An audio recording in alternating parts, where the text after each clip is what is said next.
नमः शिवाय। श्रावण मास महात्म्य 12वां अध्याय। ईश्वर बोले, हे ब्रह्मपुत्र, अब मैं स्वर्ण गौरी शुभ व्रत कहूँगा। यह व्रत श्रावण मास में शुक्ल पक्ष तृतीया तिथि को होता है। इस दिन प्रातःकाल स्नान करके नित्य कर्म करने के बाद संकल्प करें और 16 उपचारों से पार्वती तथा शंकर जी की पूजा करें। इसके बाद भगवान शिव से प्रार्थना करें, हे देव देव आइए, हे जगपते आइए। मैं आपसे प्रार्थना करता हूँ, हे सुर सत्तम, मेरे द्वारा की गई पूजा को आप स्वीकार करें। इस दिन भवानी पार्वती की प्रसन्नता और व्रत की पूर्णता के लिए दंपतियों को 16 वायन प्रदान करें और द्विज श्रेष्ठ की प्रसन्नता के लिए मैं यह वायन प्रदान करता हूँ, ऐसा कहें। चावल के चूर्ण के 16 पकवानों से 16 बांस की टोकरियों को भरकर तथा उन्हें वस्त्र आदि से युक्त करें और पुनः 16 द्विज दंपतियों को बुलाकर इस प्रकार कहते हुए प्रदान करें, व्रत की संपूर्णता के लिए मैं ब्राह्मणों को यह प्रदान कर रहा हूँ। मेरे कार्य की समृद्धि के लिए सुंदर अलंकारों से विभूषित तथा पतिव्रते से सुशोभित हे शुभामयी सुहागिन स्त्रियों, इन्हें ग्रहण करें। इस प्रकार 16 वर्ष अथवा 8 वर्ष या 4 वर्ष या 1 वर्ष तक इस व्रत को करके शीघ्र ही इसका उद्यापन कर देना चाहिए। पूजा के अनंतर कथा का श्रवण करके वाचक की विधिवत पूजा करनी चाहिए। सनत कुमार बोले, हे प्रभो, इस व्रत को सर्वप्रथम किसने किया, इसका महात्म्य कैसा है और इसका उद्यापन किस प्रकार करना चाहिए, वह सब आप मुझे बताएं। ईश्वर बोले, हे महाभाग, आपने उत्तम बात पूछी है। अब मैं आपके समक्ष मनुष्यों को सभी संपदाएं प्रदान करने वाले स्वर्ण गौरी नामक व्रत का वर्णन करता हूँ। पूर्व काल में सरस्वती नदी के तट पर सुविला नामक विशालपुरी थी। उस नगरी में कुबेर के समान चंद्रप्रभु नामक एक राजा था। उस राजा की रूप लावण्य से संपन्न, सौंदर्य तथा मंद मुस्कान से युक्त और कमल के समान नेत्रों वाली महादेवी और विशाला नामक 2 भार्याएं थीं। उन दोनों में ज्येष्ठ महादेवी नामक भार्या राजा को अधिक प्रिय थी। आखेट करने में आसक्त मन वाले वे राजा किसी समय वन में गए और सिंहों, शार्दूलों, सूकरों, वन्य भैंसों तथा हाथियों को मारकर प्यास से व्याकुल होकर उस घोर वन में इधर उधर भ्रमण करते रहे। राजा ने उस वन में चकवा चकवी तथा बतखों से युक्त, भ्रमरों तथा पीकों से समन्वित और विकसित मलिका, चमेली, कुमुद तथा कमल से सुशोभित अप्सराओं का एक सुंदर सरोवर देखा। उस सरोवर के तट पर आकर उसका जल पीकर राजा ने भक्ति पूर्वक गौरी का पूजन करती हुई अप्सराओं को देखा। तब कमल के समान नेत्रों वाले राजा ने उनसे पूछा, आप लोग यह क्या कर रही हैं? इस पर उन सब ने कहा, हम लोग स्वर्ण गौरी नामक उत्तम व्रत कर रहे हैं। यह व्रत मनुष्यों को सभी संपदाएं प्रदान करने वाला है। हे नृपश्रेष्ठ, आप भी इस व्रत को कीजिए। राजा बोले, इसका विधान कैसा है और इसका फल क्या है, मुझे यह सब विस्तार से बताएं। तब वे सारी स्त्रियां बताने लगी, हे राजन, यह स्वर्ण गौरी नामक व्रत श्रावण मास की शुक्ल पक्ष की तृतीया को किया जाता है। इस व्रत में भक्ति पूर्वक अत्यंत प्रसन्नता के साथ पार्वती तथा शिव की पूजा करनी चाहिए। पुरुष को 16 तारों वाला एक डोरा दाहिने हाथ में बांधना चाहिए। स्त्रियों के लिए बाएं हाथ में या गले में इस डोरे को बांधना चाहिए। यह सब सुनने के बाद संयत चित्त वाले राजा ने भी उस व्रत को संपन्न करके 16 धागों से युक्त डोरे को अपने दाहिने हाथ में बांध लिया।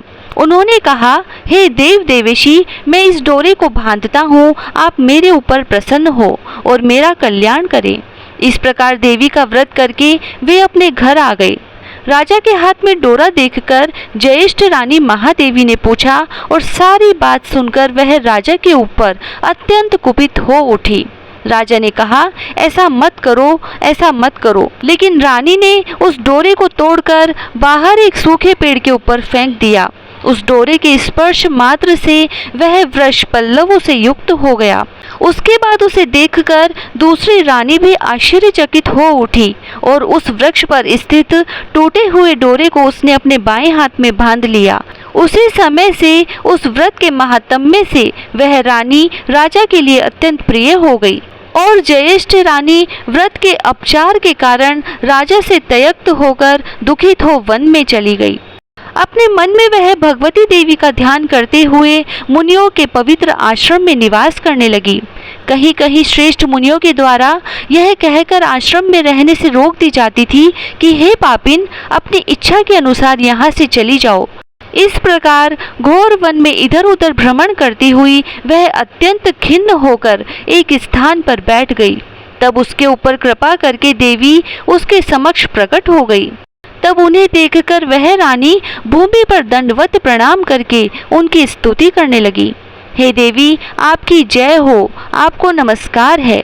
हे भक्तों को वर देने वाली, आपकी जय हो। शंकर के वाम भाग में विराजने वाली, आपकी जय हो। हे मंगल मंगले, आपकी जय हो। तब देवी की भक्ति के द्वारा वरदान प्राप्त करके और उन गौरी की अर्चना करके उसने जो व्रत किया उसके प्रभाव से रानी के पति उसे घर ले आए। उसके बाद देवी की कृपा से उसकी सभी कामनाएं पूर्ण हो गई। राजा सभी समृद्धियों से संपन्न होकर उन दोनों के साथ पूर्ण रूप से राज्य करने लगे। अंत में राजा ने उन दोनों रानियों सहित शिव पद को प्राप्त किया।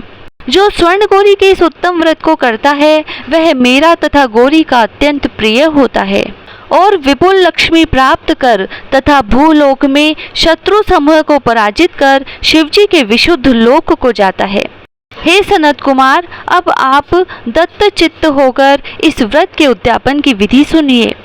चंद्रमा तथा तारा बल से युक्त शुभ तिथि तथा शुभ वार में एक मंडप बनाकर उसके मध्य में अष्टदल कमल के ऊपर धान्य रखकर उस पर एक कुंभ स्थापित करें। पुनः उसके ऊपर 16 पल प्रमाण का बना हुआ एक तिलपुरित ताम्रमय पूर्ण पात्र रखें और उस पर पार्वती शंकर की 2 प्रतिमाएं स्थापित करें।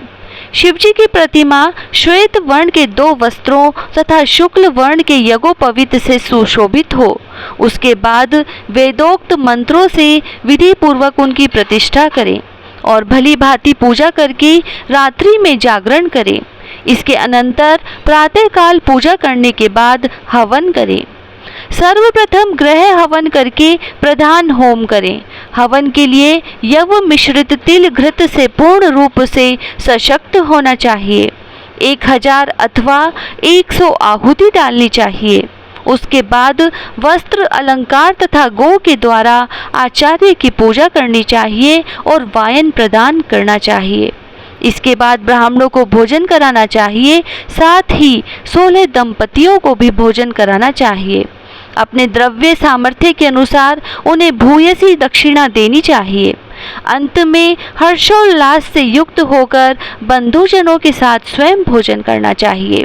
इस प्रकार श्री स्कंद पुराण के अंतर्गत ईश्वर सनत कुमार संवाद में श्रावण मास महात्म्य में तृतीय स्वर्ण गौरी व्रत कथन नामक 12वां अध्याय पूर्ण हुआ। जय श्री राधे।